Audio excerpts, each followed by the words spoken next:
కాబట్టి ఇప్పుడు విజయ్తో వెళ్తే రేపు పొద్దున మళ్ళీ వాళ్ళని గెలిపించగలడా విజయ్? అంత సీన్ ఉంది.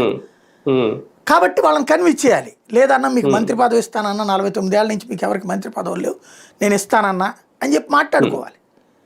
ఇది అవసరమైతే తనే వెళ్ళాలి అక్కడికి. తను ఈ సినిమా హీరోలాగా నేను అక్కడ కూర్చుంటాను, నా అసిస్టెంట్ డైరెక్టర్లు వెళ్ళాలా, ప్రొడ్యూసర్ వెళ్ళి మాట్లాడుకు రావాలి, హీరోయిన్లతో మాట్లాడినట్టు ఎట్ట కుదురుతుంది? ఎందుకు? నీకు తగ్గింది కాబట్టి ఈగో ఫీల్ అవుతున్నాడు అతను. సినిమాలో కూడా అతని క్యారెక్టర్లో ఈగో ఎక్కువ ఉంటుంది. ఆ ఈగో ఫీల్ అవుతున్నాడు. వాళ్ళంతటా వాళ్ళే వస్తారులేని ఎవడో చెప్పుంటాడు. పక్కన ఈ హీరోలకి పక్కన ఉండేవాళ్ళు బాకాలు ఉదే బ్యాచ్ ఉంటారు, డప్పులు కొడతా ఉంటారు. వాళ్ళే చెప్పినట్టున్నారు, అందుకని ఇతను లైట్ తీసుకున్నాడు, వాళ్ళు లైట్ తీసుకున్నారు. అవసరం నీకు. ఇలాంటి పరిస్థితులు వచ్చినప్పుడు ఈ క్యాంప్ రాజకీయాలు, ఈ ఏమంటారు దీన్ని, బస్సు రాజకీయాలు, మొన్న మధ్య జరిగింది కదా, బస్సులో కొంతమంది తీసుకెళ్ళి, లేదంటే ఈ ఫామ్ హౌస్ రాజకీయాలు, ఈ చేయడం కూడా విజయ్కి రాకపోవడమే ఈ పరిస్థితి. లేదంటే వేరే పార్టీలు అయితే ఈ పార్టీ చేసి ఉండేవా? అట్లా కాదంటే ఇక్కడ సమస్య ఏంటంటే వస్తానంటే తీసుకెళ్తాడు.